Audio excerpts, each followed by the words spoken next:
बोलिए सद्गुरु अभिलाष साहेब की जय। दुनिया में कुछ ऐसे महापुरुष होते हैं जिनका जीवन लोगों के लिए प्रकाश स्तंभ होता है।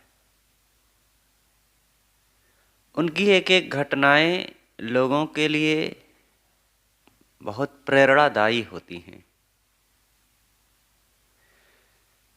वे खुद इतिहास रचते हैं।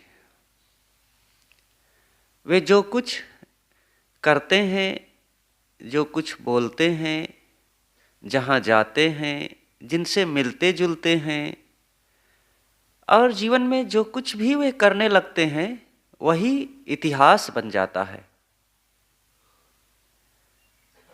ऐसे महापुरुष लाखों लोगों को प्रेरणा देते हैं अपने जीवन आदर्शों से।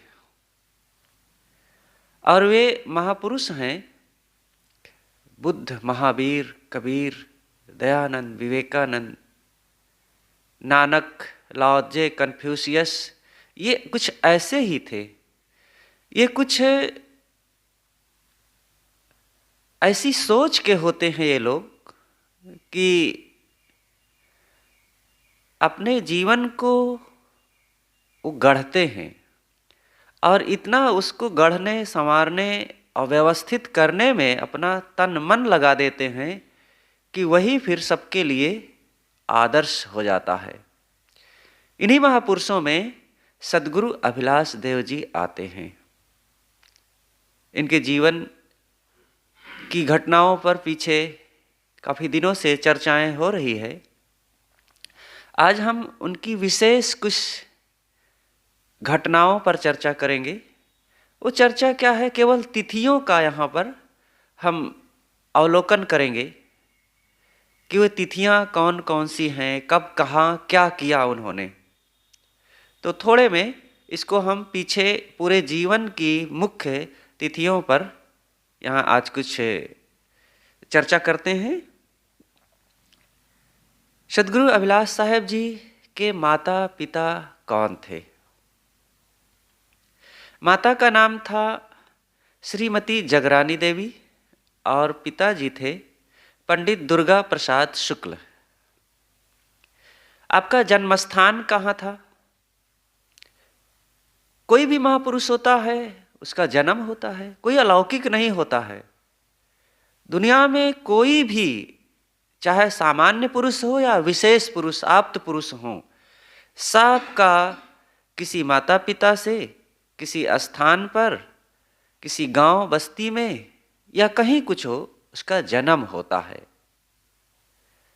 सद्गुरु अभिलाष साहेब जी का जन्म स्थान खान तारा एक गांव है जो बस्ती जिला उत्तर प्रदेश में पड़ता है। आज अब वो सिद्धार्थ नगर कहलाता है, सिद्धार्थ नगर जिला। आपका जन्म कब हुआ? 17 अगस्त सन 1933 ईस्वी में, जिसको हम हिंदी तिथि के अनुसार द्वादशी, कृष्ण द्वादशी संवत 1990 दिन गुरुवार मानते हैं। आपकी शिक्षा कितनी थी? कुछ लोग आपकी शिक्षा के बारे में अंदाजा लगाते हैं कि किसी विश्वविद्यालय में पढ़े होंगे। कई बार तो आपसे लोग पूछ लेते थे कि महाराज जी आप किस विश्वविद्यालय में पढ़े हैं? इलाहाबाद या दिल्ली विश्वविद्यालय का ज़्यादातर लोग अंदाजा लगाते हैं। गुरुदेव जी हंसते हुए कहा करते थे कि भैया मैं तो बस स्कूल का मुख देखा हूँ कुछ दिन, और तो कोई विद्यालय, विश्वविद्यालय की तो बात न रही। आपकी पढ़ाई कुल कक्षा 1 में 3 महीने और कक्षा 2 में 2 महीने, बस ये 5 महीने की आपकी कुल पढ़ाई थी। ब्राह्मण खानदान में जन्म होने से आपका यज्ञोपवीत संस्कार भी हुआ था। तो ये कब हुआ? आपकी 12 वर्ष की उम्र में सन 1945 ईस्वी में आपके गुरुदेव कौन थे? सदगुरु श्री राम सूरत साहिब जी, जो बड़हरा कबीर आश्रम में विराजते थे। गुरुदेव का परिचय कब हुआ? सन 1949 ईस्वी में पिकौरा नाम के गांव में एक आश्रम पर, वहाँ एक छोटा सा कबीर आश्रम था, वहीं पर सदगुरु श्री राम सूरत साहिब जी पधारे हुए थे। और सदगुरु श्री अभिलाष साहिब जी उन दिनों कुछ काम से वहाँ आए हुए थे। काम ये था कि वहाँ एक छोटा सा कांजी हाउस था, पशुओं का बंदी गृह। तो उसका जो मुंशी था उसमें बीमार हो गया था, वो नहीं आ पाया था 1-2 दिनों से।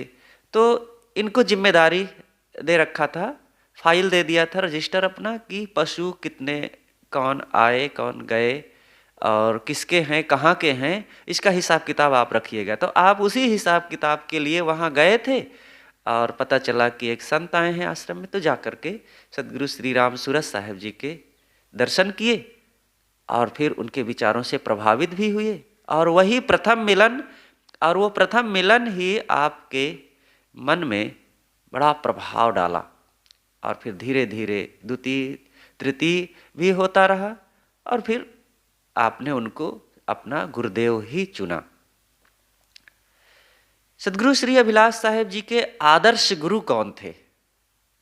आपके गुरुदेव तो सदगुरु श्री राम सूरत साहिब जी थे, लेकिन विशेष अपने सामने आदर्श किनका रखते थे? वे थे बाराबंकी जिला में रहने वाले महान तपस्वी संत अंतर्मुख सदगुरु श्री विशाल साहिब जी। विशाल देव के प्रति आपकी अगाध श्रद्धा थी, समय समय से आप उनके दर्शन करने के लिए जाया करते थे और उनकी रहनी गहनी से आप बहुत प्रभावित रहे।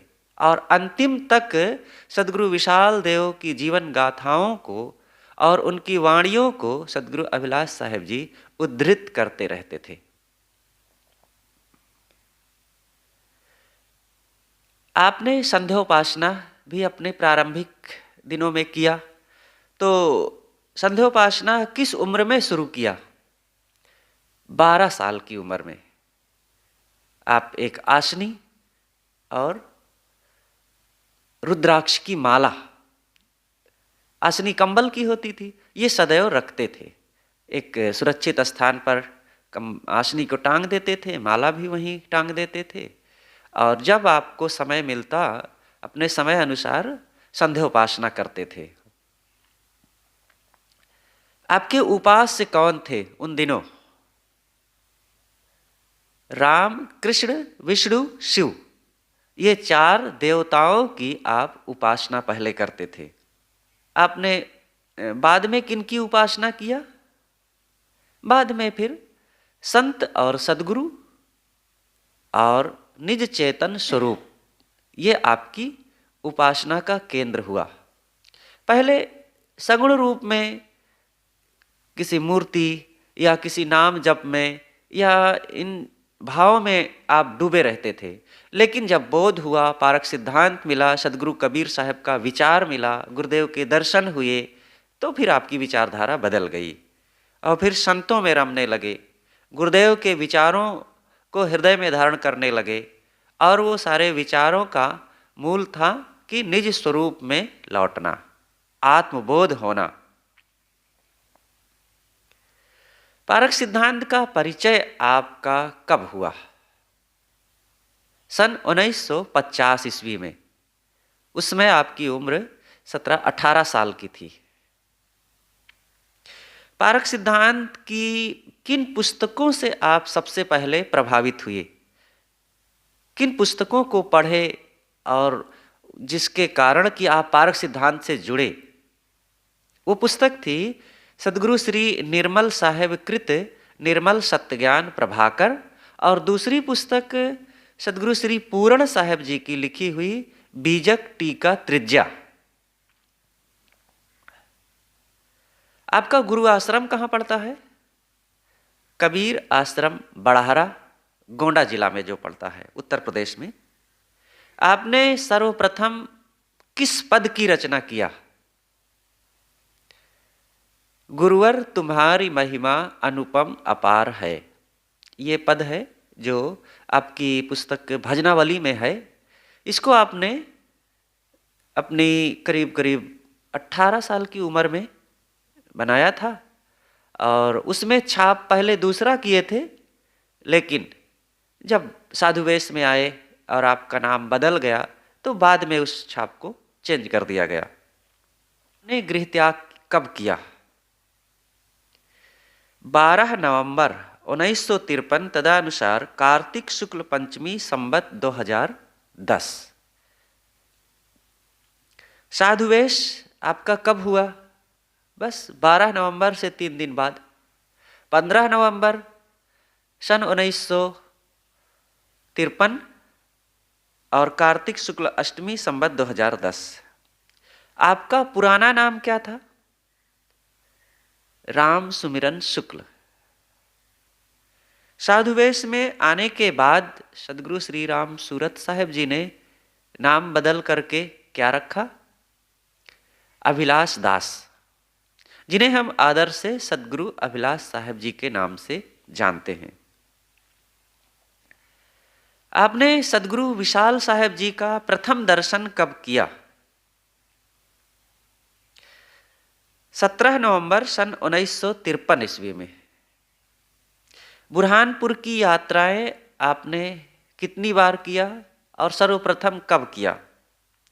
सर्वप्रथम आपने बुरहानपुर की यात्रा 18 नवंबर सन 1953 ईस्वी में किया और दूसरी बार सन 1972 में और तीसरी बार 78 में और चौथी बार 92 और पांचवी बार सन 1996 ईस्वी में।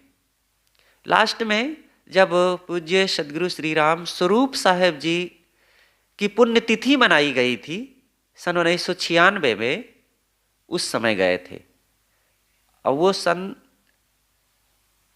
1996 का था और महीना ये दीपावली के बाद का जो वहाँ का विशेष कार्यक्रम होता है, उसी कार्यक्रम में पुण्यतिथि का भी कार्यक्रम रखा गया था, जिसमें सदगुरु श्री अभिलाष साहेब जी वहाँ पर पधारे हुए थे। इस प्रकार कुल 5 बार आप बुरहानपुर कबीर आश्रम में गए हैं। छत्तीसगढ़ आपने सर्वप्रथम कब यात्रा किया? सन 1954 ईस्वी में। प्रथम एकांतवास कब और कहाँ आपने किया?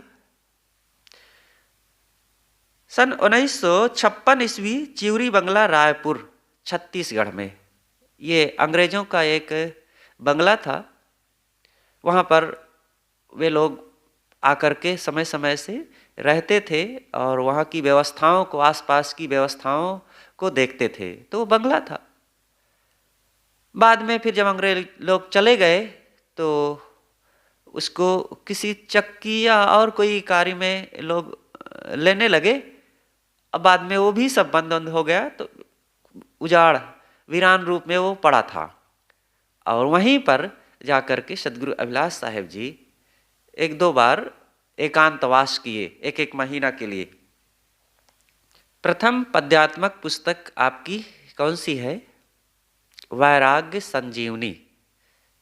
इसे आपने 22 से 24 साल की उम्र में बनाया है, जो सन 1958 ईस्वी में काशी के विश्वेश्वर नाथ प्रेस में प्रकाशित हुई है।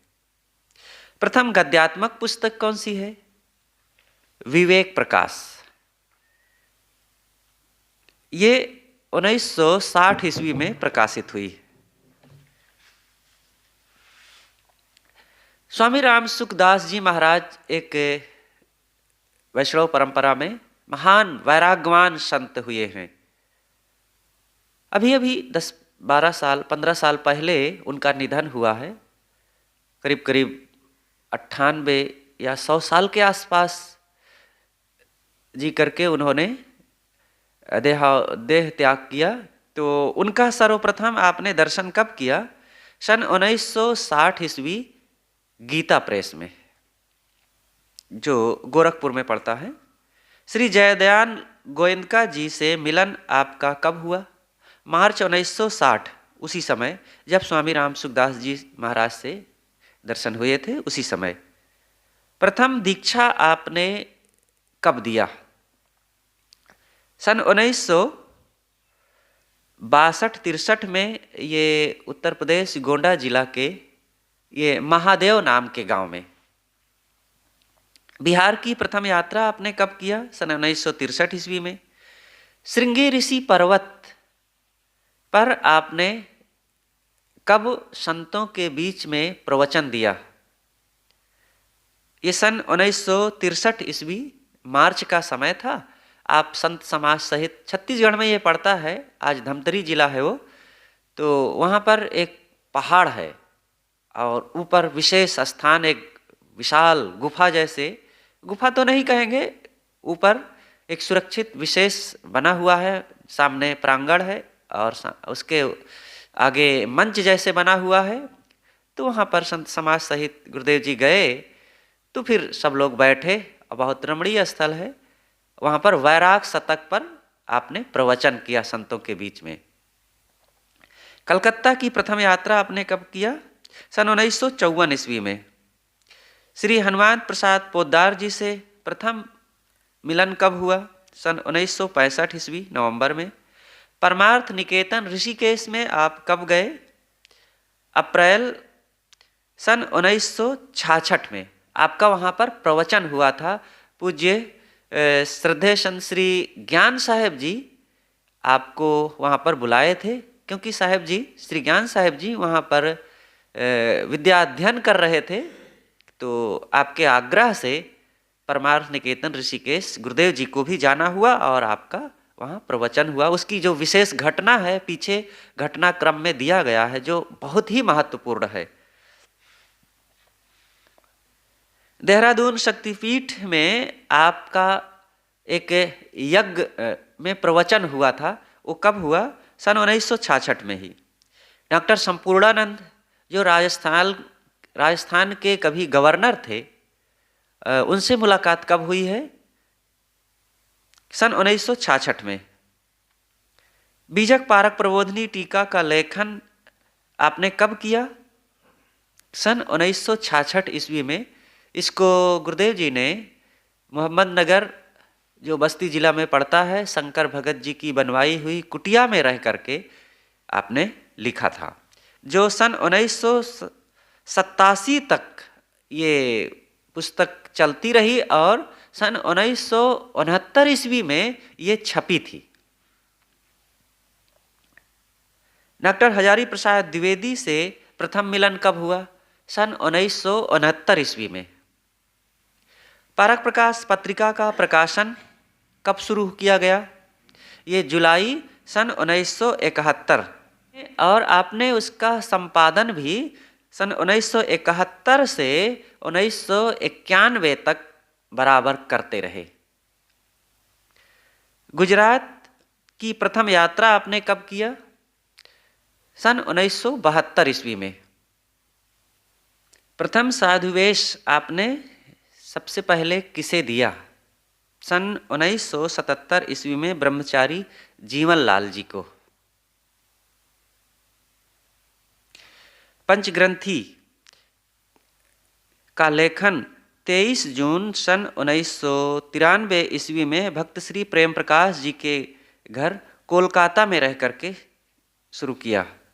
पारक प्रकाश कबीर संस्थान के अध्यक्ष पद पर आप कब रहे? सन 1977 ईस्वी में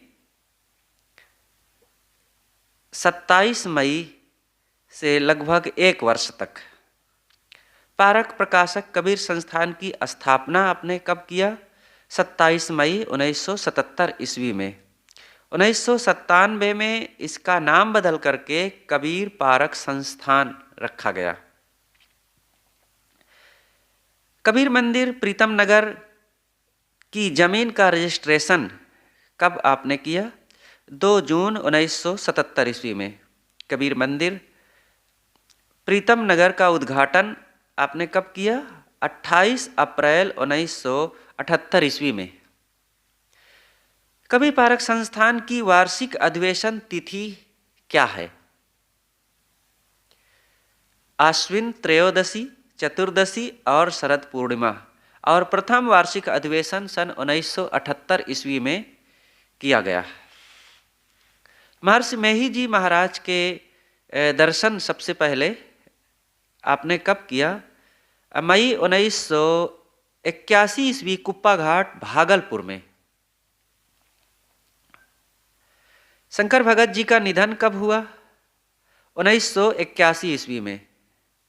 नौका द्वारा गंगा में लगभग 15 किलोमीटर यात्रा आपने कब किया? सन 1981 ईस्वी में। शंकर भगत जी का निधन कब हुआ? गुरुदेव जी के जो खास भक्त थे, कबीर पारक संस्थान इलाहाबाद के संस्थापक लोगों में से जिनका सबसे बड़ा योगदान था, वे भक्तराज श्री शंकर भगत जी, और उनका निधन हुआ है सन 1981 ईस्वी में। कबीर दर्शन का लेखन, आपकी जो एक महत्वपूर्ण पुस्तक है कबीर दर्शन, इसका लेखन आपने कब किया? सन 1969 1981 तक 2 महीने की कुल 3 सत्रों में बैठ करके। बीजक प्रेस की स्थापना 9 अक्टूबर 1981 ईस्वी में। भिक्षुभदंत आनंद कौशल्यायन से मिलन आपका कब हुआ? दिसंबर सन 1984 ईस्वी में। ये बौद्ध भिक्षु थे, बहुत बड़े विद्वान थे, करीब करीब कई भाषाओं के ज्ञाता थे।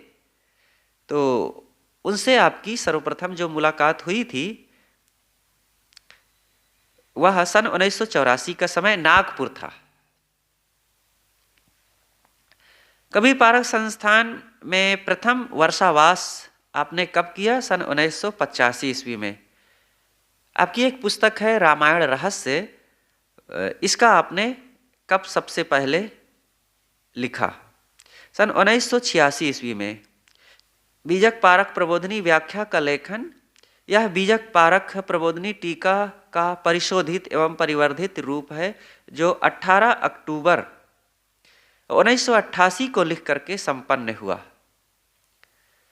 कबीर नगर में होम्योपैथिक हॉस्पिटल की स्थापना 25 जून 1989 में, जो आज भी चल रहा है हॉस्पिटल, जो कबीर नगर में पड़ता है, होम्योपैथिक हॉस्पिटल, ये सन 1989 ईस्वी 25 जून को स्थापित किया गया। कबीर संस्थान नवापारा राजिम की स्थापना 20 फरवरी 2090। कबीर ब्रह्मचारिणी आश्रम पोटियाडी छत्तीसगढ़ की स्थापना कब हुई? 11 मार्च सन 1993 ईस्वी में। प्रथम डायरी लेखन आपने कब किया? 6 सितंबर 1993 ईस्वी में। प्रथम डायरी का नाम था बूंद बूंद अमृत। कबीर पारक संस्थान इलाहाबाद का प्रथम ध्यान शिविर कब हुआ? 6 सितंबर से 11 सितंबर 1993 ईस्वी तक।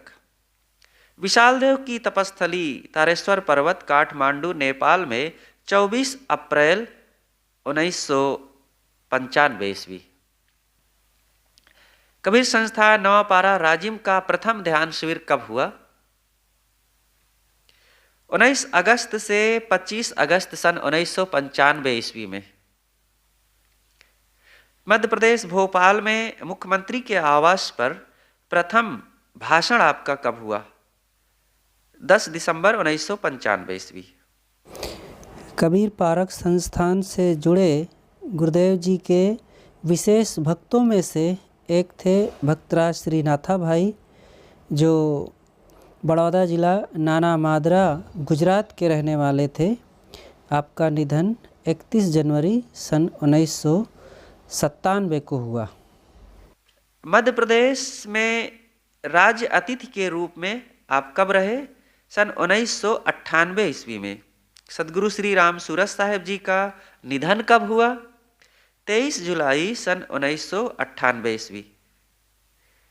दक्षिण भारत की प्रथम यात्रा आपने 2 जून 1999 से 21 जून 1999 तक किया, जो लगभग 18-19 दिनों की थी।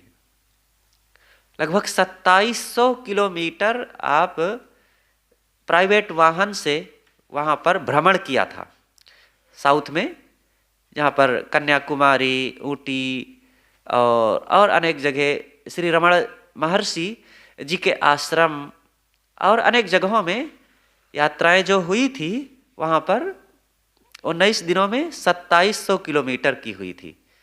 प्राइवेट वाहन जो एक छोटी सी बस के रूप में थी। प्रयाग एवं हरिद्वार में कुंभ मेला की छावनियां आपकी कब और कहाँ लगी?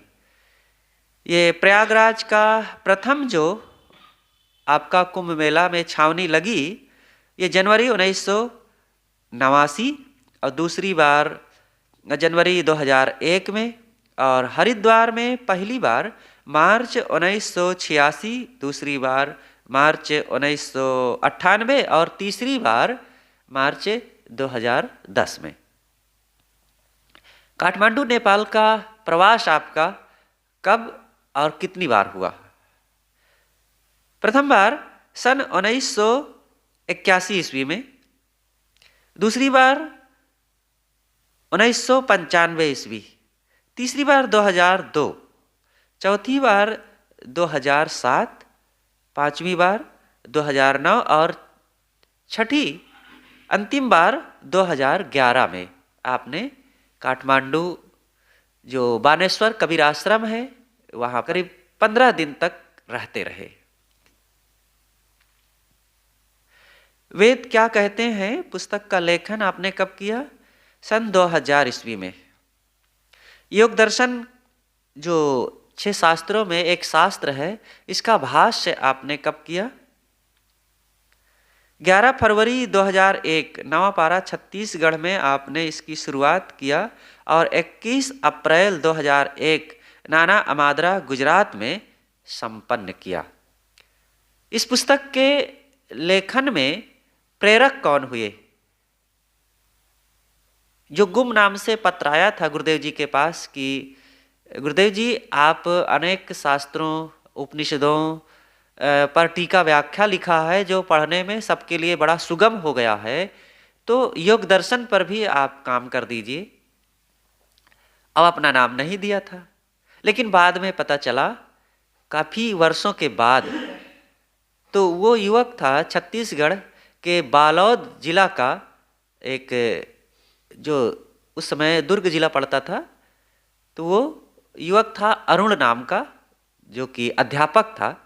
तो उसने प्रेरित किया और फिर गुरुदेव जी इस पर विचार किए और फिर लिखे। आज योग दर्शन कितना महत्वपूर्ण है।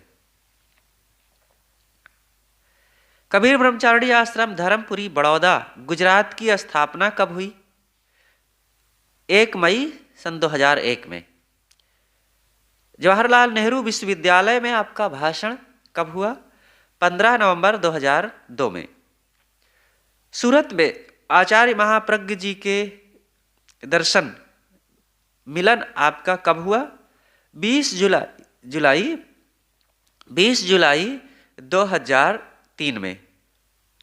बुद्ध क्या कहते हैं पुस्तक का लेखन 11 नवंबर 2003 में शुरुआत और 5 नवंबर 2004 ईस्वी बिलौदी नाम के गांव में छत्तीसगढ़ में ये संपन्न हुआ। बीजक मंदिर का शिलान्यास कब हुआ? 29 अक्टूबर 2004 को। कबीर ग्रंथालय की स्थापना कब हुई? 29 अक्टूबर 2004। शंकराचार्य क्या कहते हैं पुस्तक का लेखन कब हुआ? 19 अगस्त 2006 में कबीर नगर में आपने इसकी शुरुआत की और 8 मार्च 2007 को भक्तिमती छवि देवी जी के घर, जो छत्तीसगढ़ आज ये धमतरी जिला में पड़ता है, आमदी नाम का गांव, आज छवि माता जी जो इतनी श्रद्धावान भक्तिवान गुरुदेव जी की समर्पित शिष्या थी, वो काफ़ी दिनों से असमर्थ बिस्तर पर पड़ी हुई हैं, शरीर छूट भी नहीं रहा है, स्वस्थ भी नहीं हो पा रही हैं। अभी ज़्यादा वृद्धा नहीं हुई हैं वे, लेकिन प्रारब्ध कुछ ऐसा है। काफ़ी दिनों से वे बिस्तर पर पड़ी हुई हैं, ऐसा प्रारब्ध आ जाता है। आश्रम को सुदृढ़ करने में योगदान करने वाले मुख्य 3 भक्त कौन हैं? जो आपका कबीर संस्थान, कबीर नगर और प्रीतम नगर में आश्रम है, इसके स्थापना में और इसके उन्नति में जो खास 3 भक्त थे वे कौन हैं? प्रथम थे शंकर भगत जी, जो मोहम्मद नगर बस्ती जिला के रहने वाले, और दूसरे भक्तराज श्री प्रेम प्रकाश जी, जो कलकत्ता वासी थे, और तीसरे भक्तराज श्री नाथा भाई जी, जो बड़ौदा जिला नाना मादरा गुजरात के रहने वाले। निर्मल सत्यज्ञान प्रभाकर की टीका लेखन आपने कब संपन्न किया? 22 अक्टूबर 2007 को। चीन के प्राचीन दार्शनिक संत लाओ त्से की कृति पर आपने भाष्य किया है, और इस पुस्तक का नाम क्या है, कब किया? संत लाओ त्से क्या कहते हैं, इस पुस्तक का नाम है, और जुलाई 2009 में आपने किया। 30 महापुरुषों की जीवनियां, वो कौन सी पुस्तक है जिसे आपने लिखा? वह है संसार के महापुरुष। बहुत ही मार्मिक पुस्तक है, सबके पढ़ने योग्य है। कितना बढ़िया मनोयोग पूर्वक आपने बड़े आदर से और उनकी खास बातों को लेते हुए उन महापुरुषों को जो उद्धृत किया है, जो सामने जीवंत रूप में दिखने लगते हैं, वो संसार के महापुरुष नामक पुस्तक में है, जो बहुत ही मनन करने योग्य है। अष्टावक्र गीता का लेखन आपने कब और कहाँ किया, कितने दिन में किया? 2 जुलाई 2010 कलकत्ता में आपने प्रारंभ किया, और 25 जुलाई 2010 कलकत्ता में ही लिख करके संपन्न भी कर दिया। ये 23 दिनों में अष्टावक्र गीता को आपने लिखा। महाभारत मीमांसा का लेखन आपने कब शुरू किया? 19 अगस्त सन 2010 कबीर आश्रम इलाहाबाद में। श्री प्रेम प्रकाश जी का निधन कब हुआ? 13 अगस्त 2011 को उनके घर कलकत्ता निवालीपुर में ही रक्षाबंधन के दिन उन्होंने अपने इस पार्थिव शरीर का त्याग किया। गुरुदेव जी का अंतिम प्रवचन कब हुआ? प्रातः 25 सितंबर 2012 कबीर आश्रम इलाहाबाद में। आपने अंतिम लेखन किस पुस्तक का किया? श्री चरण साहेब जी की बानी। संतों में रमते रहे, जीवन भर आप ऋषि मुनि, विद्वान, संत, गुरुजन, त्याग वैराग्य संपन्न साधक, इन्हीं लोगों के बीच में अपने मन को रखा, इन्हीं का मनन चिंतन किया, इन्हीं के बारे में लिखा पढ़ा, और उन्हीं में अपना जीवन बिताया। आपका जीवन भी वैसा था, एक आत्मलीन, साधना संपन्न, ज्ञान वैराग्य, त्याग तपस्या से जो पूरी तरह से जीवन रंगा हुआ था, वे थे सदगुरु अभिलाष साहेब जी। गुरुदेव जी का निर्वाण कब हुआ? 26 सितंबर सन 2012 कबीर नगर इलाहाबाद में। गुरुदेव जी की समाधि भूमि कहाँ पर है? यह भी वहीं कबीर आश्रम कबीर नगर इलाहाबाद में। गुरुदेव जी के श्रद्धांजलि कार्यक्रम समारोह कब हुआ? 28 अक्टूबर 2012 में ही। गुरुदेव जी के जीवन पूर्ण होने के बाद आपकी एक स्मारिका निकाली गई है, जिसमें करीब करीब 70-80 लोगों के विचार प्रस्तुत किए गए हैं। तो वो स्मारिका कौन सी है, कब निकाली गई? ये 26 सितंबर 2013 में प्रकाशित हुई। बड़ी ही मार्मिक है, पढ़ने लायक है। गुरुदेव जी काशीवास कब किए? सन 1971 से सन 1975 ईस्वी तक आप बराबर वहाँ पर करते रहे। 2 महीना, 3 महीना, 4, कभी कभी 6 महीना तक लगातार आप वहाँ पर रहते रहे। विशाल देव के अंतिम दर्शन आपने कब किया? सन 1976 ईस्वी में। कबीर पारक संस्थान नियम का प्रारूप देने वाले कौन हैं? वहाँ की जो वायलाज संस्थान की स्थापना हुई और फिर उसके नियमों को नियमबद्ध करके किसने लिखा और लिखाया? श्री प्रेम प्रकाश जी बोले थे और उनकी धर्मपत्नी श्रीमती विद्याकांता जी ने लिखा था। कबीर मंदिर प्रीतम नगर वास आपने कब और किस सन में किया? जनवरी सन 1977 से सितंबर 1999 तक। 1977 से 1999 तक आपने प्रीतम नगर कबीर मंदिर में वर्षावास पूरा करते ही थे और भी समय समय से 2 महीना, 3 महीना, 4 महीना भी बराबर आप रहते रहे। कबीर आश्रम कबीर नगर में आपने वास कब शुरू किया और कब तक रहे? सन 1999 से 26 सितंबर 2012 तक। सोमनाथ मंदिर जो गुजरात में पड़ता है, आप वहाँ पर कब गए? 9 मई सन 1994 ईस्वी में। नालंदा विश्वविद्यालय के भग्नावशेष पर कब आप गए? 8 मई 2005 ईस्वी में। कौशाम्बी नगर के भग्नावशेष पर कब आप गए? 19 मई 2005 को। और गुरुदेव जी के शारीरिक जीवन की कुल अवधि कितनी है? 79 वर्ष 1 महीना 9 दिन। अंतिम में गुरुदेव जी के जीवन पर जो कुछ अभी तक हम बोले हैं उस पर थोड़ा सा उपसंहार है। उपसंहार का मतलब होता है पीछे की ओर मुड़ करके देखना और उनका व्यक्तित्व, उनका जीवन कैसा था।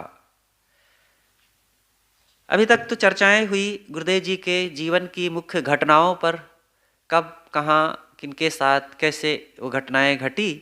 तो जो 101 यहाँ पर घटनाओं का उद्धरण किया गया है, आगे उनके जीवन पर थोड़ा सा अवलोकन कर लेते हैं। संत सम्राट सदगुरु कबीर के पारक सिद्धांत में संत श्री अभिलाष साहेब जी एक उच्चतम कोटि के वैरागवान संत हुए हैं।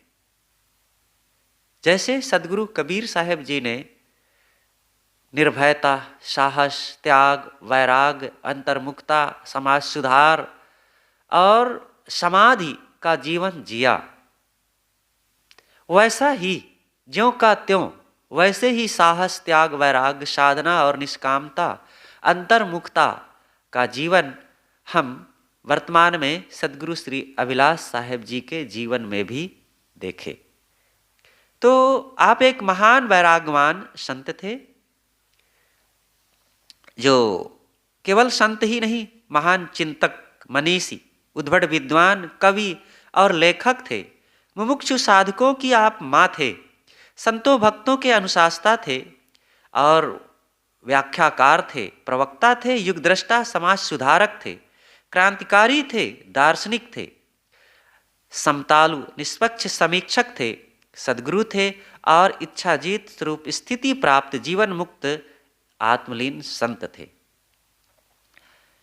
आपने समाज, धर्म और अध्यात्म के सभी विषयों पर जिस गहराई से चिंतन किया है, साथ साथ सरल भाषा शैली में जनमानस के समक्ष तथा ग्रंथों में जो विचार प्रस्तुत किया है, वह सचमुच मानव मात्र के लिए महान कल्याणकारी है।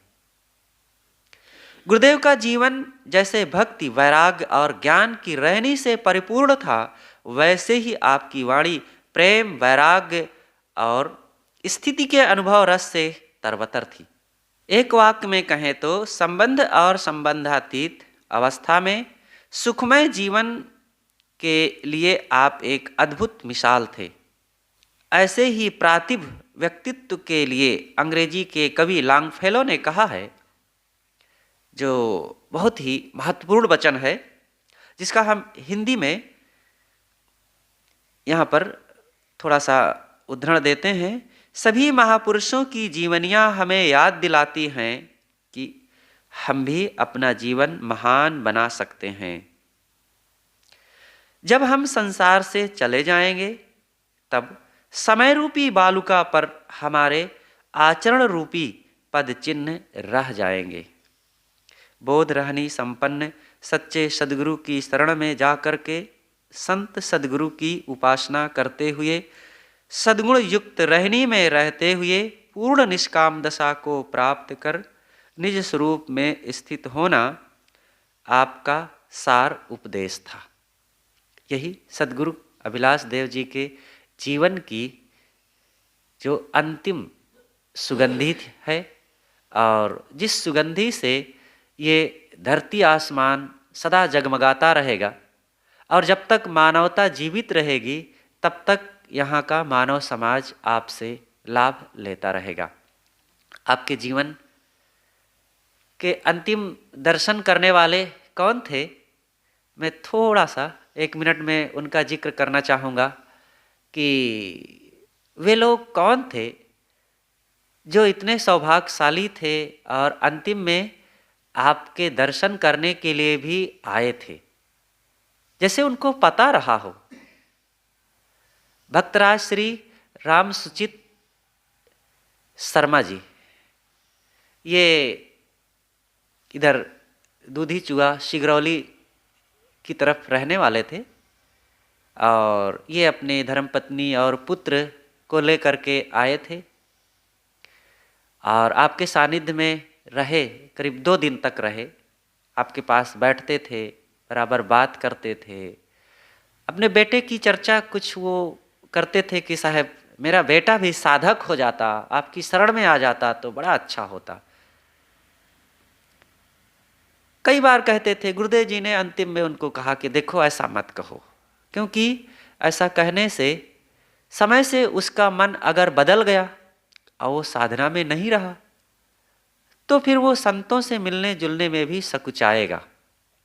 इसलिए उसको अच्छे संस्कार दो, अच्छे विचार दो, अच्छी संगति में लगाओ। बस जैसा होगा उसका व्यक्तित्व सामने उभर करके अपने आप आएगा। तो श्री राम सुचित शर्मा जी अंतिम में गुरुदेव जी के दर्शन किए और फिर चले गए थे, और रास्ते में ही थे कि उनको पता चला कि गुरुदेव जी नहीं रहे, और ज्यों कहते हैं वो पुनः फिर लौट पड़े। ट्रेन में ही सुने थे, लेकिन जहाँ सुने वहीं आगे स्टेशन पर उतर करके पुनः फिर वे वापस आ गए गुरुदेव जी के पुनः पार्थिव शरीर और उनके अंतिम दर्शन के लिए। और दूसरे थे भक्तिमती शारदा देवी, जो अमेठी जिला उत्तर प्रदेश की रहने वाली, साथ में उनके पति भी श्री लाल जी थे। तो ये लोग आकर के गुरुदेव जी के अंतिम दर्शन किए थे। ये अपना अपना प्रारब्ध है, कुछ संयोग ऐसा बना, और गुरुदेव जी के प्रति अपने मन का जो आकर्षण था वो खींच लाया। कोई जानता नहीं था कि गुरुदेव जी अब नहीं रहेंगे, लेकिन हाँ उनकी भक्ति भावना, उनकी विरह भावना तो ये झलकती है कि गुरुदेव जी का अब शरीर वृद्ध हो ही गया है, चलें जल्दी जल्दी उनके दर्शन करें और उनके अमृत वाणी से, विचारों से लाभान्वित हो। तो इस प्रकार से ये गुरुदेव जी के जीवन की जो घटनाओं पर चर्चा अभी तक होती रही, आज ये अंतिम संदर्भ रहा कि विशेष तिथियों पर चर्चा और उनके जीवन का उपसंहार पर थोड़ी सी चर्चाएं हुई। आज यहीं पर इस क्रम को समाप्त करते हैं। बोलिए सद्गुरु अभिलाष देव की जय।